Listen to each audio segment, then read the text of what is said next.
শুভ সন্ধ্যা বন্ধুরা। আজকের আমরা একটা বিশেষ জিনিস নিয়ে আলোচনা করব। সেটা হচ্ছে ইংরেজিতে আমরা অনেক সময় ভুল করি অন টাইম এবং ইন টাইম।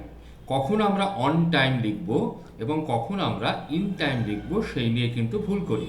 কারণ অন টাইম এবং ইন টাইম দুটোর মানেই হচ্ছে ঠিক সময় বা নির্ধারিত সময়, কিন্তু এদের মধ্যে একটা সূক্ষ্ম পার্থক্য রয়েছে। এই সূক্ষ্ম পার্থক্যটা একটু বুঝে নেওয়া দরকার। ধরা যাক, যখন কোনো একটি কাজ বা ঘটনা একদম নির্দিষ্ট সময় বা পারফেক্ট সময় ঘটে থাকে, তখন আমরা অন টাইম ব্যবহার করব। একদম পারফেক্ট সময় ঘটে থাকে, ঠিক আছে, তখন আমরা কি ব্যবহার করব? তখন আমরা ব্যবহার করব অন টাইম। অর্থাৎ ঠিক যে সময় ঠিক করা ছিল, ঠিক সেই সময় যদি কাজটা হয়ে থাকে, তখন আমরা ব্যবহার করব অন টাইম। তাহলে একটা উদাহরণ দেওয়া যাক। উদাহরণটা কি দিচ্ছি? The train arrived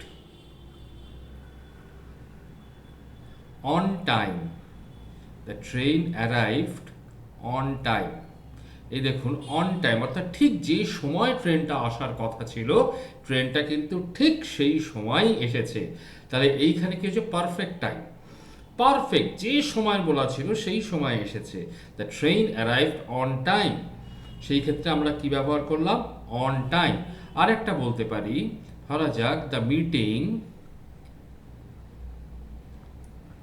started on time. অর্থাৎ কি হলো ব্যাপারটা? The meeting started on time, অর্থাৎ মিটিংটা একদম ঠিক সময় শুরু হয়েছিল। আর এইবারে আমরা আসি ইন টাইমের ক্ষেত্রে। ইন টাইমের ব্যাপারটা কি রয়েছে?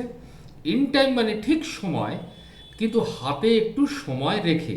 অর্থাৎ একটা কাজ হচ্ছে, এই হচ্ছে কাজের শ্রেয়, এইখানে শুরু হয়েছে, এখানে হচ্ছে স্টার্ট হয়েছে কাজটা, এবং এখানে এন্ড হওয়ার কথা, কিন্তু সেই জায়গায় এন্ড হয়েছে এইখানে এসে, অর্থাৎ একটু সময়ের আগে। অর্থাৎ যখন কোনো কাজ শেষ করার জন্য পর্যাপ্ত সময় থাকে বা নির্দিষ্ট সময়ের সামান্য আগে হয়তো কাজটা সম্পন্ন হলো, তখন আমরা কি ব্যবহার করব? In time. ঠিক আছে, অর্থাৎ শেষ মুহূর্তের আগেই বা দেরি হওয়ার আগেই। ঠিক আছে, তাহলে আমরা লিখছি এরকম, the train arrived in time. অর্থাৎ ট্রেনটা স্টেশনে আসার কথা ছিল 8টার সময়, সন্ধে 8টা PM ট্রেনটা আসার কথা ছিল, কিন্তু ট্রেনটা স্টেশনে ঢুকে গেছে 7টা 56 PM।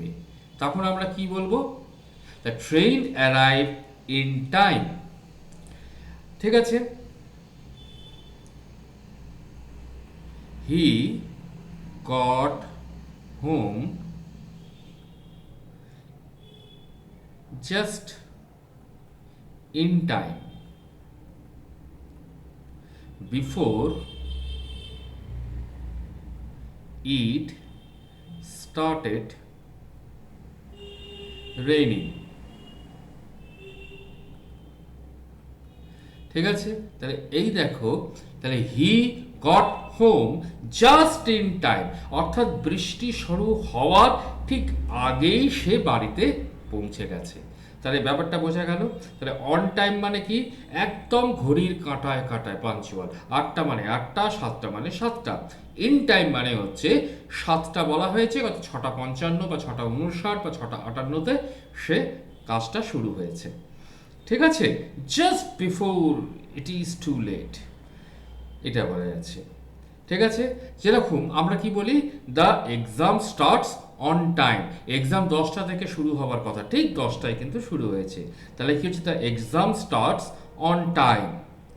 কিন্তু পরীক্ষাটা হয়তো শেষ হবে 1টার সময়, পরীক্ষাটা শেষ হবে, কিন্তু পরীক্ষাটা শেষ হয়েছে, পরীক্ষাটা আমি শেষ হবে 1টার সময়, কিন্তু আমার পরীক্ষাটা শেষ হয়ে গেছে 12টা 50-এ। তাহলে কি বলবো? I finish the exam in time. Clear? আশা করছি এটা নিয়ে আর কোনো অসুবিধা তোমাদের হবে না।